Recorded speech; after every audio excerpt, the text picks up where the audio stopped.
2 సంవత్సరాల్లో ఎప్పుడు కూడా గత 30-40 సంవత్సరాలు కూడా చేయనంత రాయలసీమ ప్రయోజనాలు కాపాడుతున్నామని చెప్పేసి కొన్ని వేల కోట్ల రూపాయలు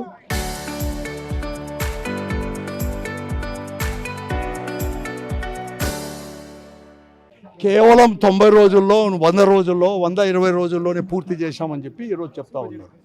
అది నిజమా కాదా అని అంటే మొట్టమొదటి నుంచి కూడా ముఖ్యంగా అత్యంత దుర్భిక్ష ప్రాంతమైన అనంతపురం జిల్లా ఈరోజు జైసమ్మర్ తర్వాత అతి తక్కువ వర్షపాతం ఉండే జిల్లా ఈ జిల్లాలో కాబట్టి ఈ జిల్లాలోని లైనింగ్ కూడా చేయకూడదు. లైనింగే కాదు, ఈరోజు రాష్ట్రం విడిపోయిన తర్వాత మరి ముఖ్యంగా విడిపోయిన తర్వాత తెలంగాణ అనేది కూడా ఇష్టానురాజం దినానికి 8 టీఎంసీలు అక్కడ వచ్చేసి 780 అడుగులో శ్రీశైలంలో కొట్టుకుంటుంటే ఈ హంద్రీ నీవా ప్రాజెక్టు 4 జిల్లాలకు అంటే ఉమ్మడి జిల్లాలకు అంటే దాదాపుగా 8 జిల్లాలు ఇప్పుడు జిల్లాలకు కూడా లైఫ్ లైన్ కాబట్టి ఈరోజు జీవనాధారం కాబట్టి దీన్ని లైనింగ్ చేయకూడదు, వెడల్పు చేయాలని చెప్తే దానికి భిన్నంగా ఈరోజు మేము కేవలం 100 రోజుల్లో 3,850 కోట్ల రూపాయలు లైనింగ్కు వెడల్పు చేసేదానికి ఖర్చు పెట్టింటే ఎలా దుర్వినియోగమైందో. ఈరోజు రాయలసీమ ప్రయోజనాలు కాపాడుతామని చెప్పి అందరి నీవా తర్వాత ఇవన్నీ చేస్తామని చెప్పి వేల కోట్ల రూపాయలు ఈరోజు కాంట్రాక్టర్ల దగ్గర నుంచి కూడా ఈరోజు అధికారంలో ఉండే వాళ్ళు కూడా తీసుకొని ఎలా దోపిడీ చేస్తారో కూడా దీన్ని ప్రత్యక్షంగా నిదర్శనం తార్కాణం ఈరోజు మేము చూసిన కాలువ కూడా. ఇదే కాదు, ఈరోజు ఇరువైపులా కూడా రైతాంగంతో కూడా మేము మాట్లాడుకుంటూ వస్తున్నాం. మా బోర్లు అనేది కూడా ఎండిపోయినాయి. దాదాపుగా 2012 నుంచి కృష్ణా జలాలు ఇక్కడికి వస్తూ ఉంటే మావన్నీ కూడా ఈరోజు బోర్లన్నీ కూడా పెరిగిపోయాయి కాబట్టి మేమంతా కూడా హార్టికల్చర్ అంటే పళ్ళ తోటలు ఇవన్నీ కూడా పెంచుకుంటున్నాము. కానీ ఈరోజు ఒక్క సంవత్సరంలోనే 8 నెలల్లోనే ఇవన్నీ చేస్తే ఇవి కంప్లీట్గా కూడా బోర్లు ఎండిపోయి మా చెట్లు కూడా ఎండిపోతానని చెప్పి రైతుల యొక్క తమ గోడును కూడా మాకు కూడా విన్నవించుకోవడం కూడా జరిగింది.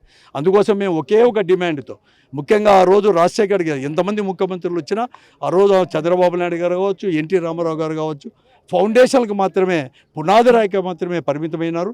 కానీ రాజశేఖర్ గారు 2004లో అయిన తర్వాత 2005లో మరీ ముఖ్యంగా హంద్రీ నీవా కానీ అలాగే పోతిరెడ్డి హెడ్ రెగ్యులేటర్ 44,000 క్యూసెక్లు పెంచండి కానీ ఇవన్నీ చేసిన తర్వాత రాయలసీమ జిల్లాలన్నీ కూడా సస్యశ్యామలమైపోయి ఒక ఆశ అనేది కూడా లేకొట్టిండే. కానీ ఈరోజు అదే రాయలసీమ ప్రయోజనాలు కాపాడుతానని చెప్పి ఎలా దోపిడీ చేస్తున్నారు వేల కోట్ల రూపాయలు. అలాగే ఈరోజు రాయలసీమ ప్రజలు ముఖ్యంగా రైతాంగం ఎలా కూడా నష్టపోతుందో ఇవన్నీ కూడా చూపించడానికి ఎక్స్పోజ్ చేసి మీరు దీన్ని చేశారు, ఇప్పటికైనా కానీ కళ్ళు తెరవండి, ఇవంతా కూడా రైతాంగాన్ని కాపాడండి. వెంటనే హంద్రీ నీవాని 11,500 క్యూసెక్కులకు మొదటి ఫేజ్ కూడా పెంచి అలాగే కింద 2వ దశను కూడా దాదాపుగా కూడా 2,000 క్యూసెక్కులకు కూడా చేయాలని చెప్పి ఒక డిమాండ్తోను ఆ తర్వాత ఎవరైతే దోపిడీ చేశారో అంటే ఈ గ్రౌటింగ్ దాంట్లో కానీ లేకుంటే లైనింగ్ దాంట్లో చేశారో వాళ్ళపైన ఈరోజు శిక్షించుకోకుండా చంద్రబాబు నాయుడు గారి యొక్క ప్రభుత్వం మరొక 100 కోట్లు అదనంగా కూడా అక్కడక్కడ ఊడిపోయిందని చెప్పి దాన్ని చేయడానికి ఇవ్వడం అంటే దోపిడీ తప్ప మరొకటి కాదు. వారిని వెంటనే కూడా వారిపైన కూడా చేసి శిక్షించాలని చెప్పేసి కూడా మేము డిమాండ్తో కూడా ఈరోజు మేమంతా కూడా ఇక్కడంతా కూడా డ్రైవింగ్ పనులప్పుడే వైఎస్ఆర్ కాంగ్రెస్ పార్టీ పెద్ద ఎత్తున రాయలసీమకు ముఖ్యంగా అనంతపురం జిల్లా రైతాంగానికి కూడా దెబ్బతింటుంది. భూగర్భ జలాలు కూడా పెరిగిన భూగర్భ జలాలు తగ్గిపోతాయని చెప్పి మేము చెప్పడం జరిగింది. వాళ్ళు పెడచెవున పెట్టారు. కేవలం డబ్బు అనేది కూడా ఎలా దండుకోవాలో వాళ్ళు కాబట్టి దాన్నే కూడా తీసుకొని పోయినారు. ఈరోజు ఇప్పటికైనా కళ్ళు తెరవండి, ఎవరైతే దోపిడీ చేశారో ఈ పని చెప్పి వాళ్ళని కూడా తీసుకొని వచ్చేసి ఆ డబ్బు మళ్ళీ ఖజానాకు రాబట్టండి.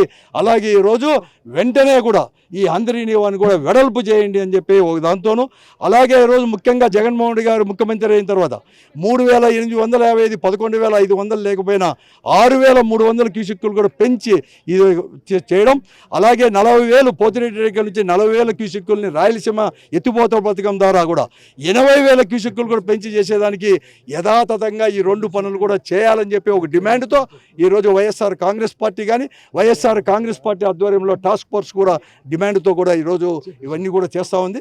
రాయలసీమ అన్ని జిల్లాలు కూడా తిరిగి ప్రజలను సమీకరించి ఎందుకంటే ఈరోజు ఈ పనులన్నీ జరిగినాయంటే ప్రజల యొక్క మద్దతుతో ప్రజల యొక్క డిమాండ్తో ఇవన్నీ కూడా చేయడం కూడా జరిగింది. దాన్ని కూడా చేయడానికి మేము సిద్ధంగా కూడా హంద్రీ నీవా ప్రాజెక్ట్ అయితేనేమి రాయలసీమ ప్రాజెక్టుల మీద అయితేనేమి రాయలసీమ మీద ఎంత చిన్న చూపు ఉంది చంద్రబాబు నాయుడుకు. రాయలసీమను దోచుకోవడానికి తప్ప దేనికి ఉపయోగించుకోవడం లేదనేది క్లియర్ కట్గా తెలుస్తూ ఉంది. ఈరోజు హంద్రీ నీవా జగన్మోహన్ రెడ్డి గారు 6,300 క్యూసెక్కులకు దీన్ని కెపాసిటీ పెంచాలని జీవో ఇచ్చి ఆ రోజు డబ్బులు శాంక్షన్ చేస్తే ఈరోజేమో కెపాసిటీ పెంచకుండా అట్లనే లైనింగ్ మొదలుపెట్టారు. లైనింగ్ మొదలుపెట్టింది కూడా కేవలం ఆయన దోపిడీకి తప్ప ఇంకొకటి కాదనేది ఇక్కడ పనులు చూస్తే తెలిసిపోతూ ఉంది. ఇట్లా పీక్తే వచ్చేస్తాడు అన్నీ కూడా. కాబట్టి ఇంత ఘోరంగా వర్కులు చేస్తున్నాడు. ఆ రోజు ఓటుకు నోటు కేసులో చంద్రబాబు నాయుడు ఆయన జైల్లో పెడతాడు కేసీఆర్ అని భయపడి పాలమూరు రంగారెడ్డి కానీ డిండి కానీ కల్వకుర్తి దాని కెపాసిటీ పెంచడంలో కానీ దానికి నోరు మూసుకొని భయపడి ఆ రోజు ఉమ్మడి రాష్ట్రాన్ని వదిలి పారిపోయినాడు. పారిపోయి వాళ్ళు పర్మిషన్లు లేకుండా కడతా ఉంటే నోరు మూసుకొని చూస్తూ ఉన్నాడు. కేవలం కేసీఆర్ జైల్లో పెడతాడనేటువంటి భయంతో ఈరోజేమో ఆయన శిష్యుడు సీఎం రేవంత్ రెడ్డి అడిగినాడని చెప్పి ఆ ప్రాజెక్టుకు పాతరేస్తూ ఉన్నాడు. అక్కడ రాయలసీమ ఎత్తిపోతల ద్వారా ఆ ప్రాంతానికి నష్టం, హంద్రీ నివాను లైనింగ్ చేసి ఇక్కడ డబ్బులు దోచుకొని ఈ డబ్బులన్నీ కూడా తీసుకుపోయి అమరావతిలో పెట్టి ఆడ లక్షల కోట్లు ఖర్చు పెట్టడానికైతే అమరావతిలో అప్పు చేస్తారు. ఇక్కడ రైతాంగం కోసం హంద్రీ నివాని కెపాసిటీ పెంచడానికి 3,000 కోట్లు పెట్టాలంటే మనసు రావడం లేదు. కాబట్టి రాయలసీమకు ఎంత ద్రోహం చేస్తున్నాడనేది ప్రజలకు తెలియజేయాలనే ఉద్దేశంతోనే చేస్తూ ఉన్నాం.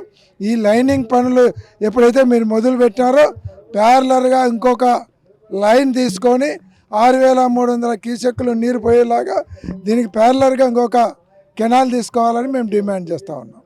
రాయలసీమ ఇరిగేషన్ ప్రాజెక్ట్స్ని పూర్తి చేయడం కోసం, అట్లాగే రాయలసీమ నీటి అవసరాలు తీర్చేందుకోసం ఒక ప్రత్యేక కార్యాచరణ చేపట్టింది. ప్రధానంగా అనంతపురం జిల్లాలో లైనింగ్ పేరు మీద జరిగిన దోపిడీ, అట్లాగే నష్టపోతున్న రైతుని ధైర్యం చెప్పడం కోసం తెలుగుదేశం పార్టీ యొక్క వాస్తవ రూపాన్ని ప్రజలకు తెలియజెప్పి తద్వారా ఈ ప్రభుత్వం యొక్క మెడలు వంచేందుకోసం ఈ కార్యక్రమం. ఒక్క మాట మాత్రం స్పష్టంగా చెప్పాలనుకున్న ప్రజలను గమనించమని, ఒట్టి మాటలు రాయలసీమ ప్రాంతానికి అనంతపురం జిల్లాకు చెప్తారు. డబ్బుల ప్యాకేజీలు వస్తూ ఉంటాయి, ఒక 3,000 కోట్లు 2,000 కోట్లు అని చెప్తూ ఉంటారు. పని చూస్తేనేమో ఇట్లా గీకితే పగిలిపోయే విధంగా అవన్నీ ఉంటాయి. జస్ట్ ఇట్లా అంటే పగిలిపోతాయి అవన్నీ ఆఖరికి ఇట్లంటేనే.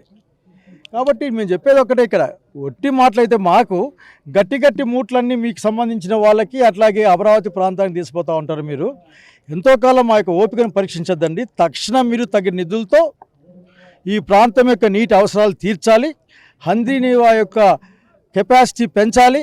ఊరకనే ఆఖరికి 3,800 క్యూసెక్కులు పెంచినామని చెప్పుకుంటూ మీరు 2 ఏడుగులు తెచ్చుకోలేని పరిస్థితి.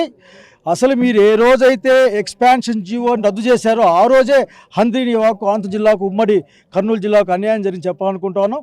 ప్రజలు గమనించండి. వైఎస్ఆర్ కాంగ్రెస్ పార్టీ సాగునీటి సాధన కోసం, తాగునీటికి కూడా స్థిరంగా జగన్మోహన్ నాయకత్వాన పోరాటం చేస్తామని తెలియజేస్తూ ఉన్నారు. కాలువ పరిశీలించాం. ఆఖరికి చాలా ప్రాంతాల్లో ఇప్పటికే లైనింగ్ ఈ విధంగా ఉంది. అది జారిపోయేది, ఇరుక్కుపోయే పరిస్థితి. ఇంకా గట్టిగా అంటే ఇరిగిపోతుంది. అది ఆల్రెడీ ప్యాచ్ల కింద ప్యాచ్ వర్క్, అప్పుడే ప్యాచ్ వర్క్ జరిగింది ఆడ. అంటే బహుశా మేము వస్తున్నాం ప్యాచ్ వర్క్ చేసాం నాకు అనుమానంగా ఉంది.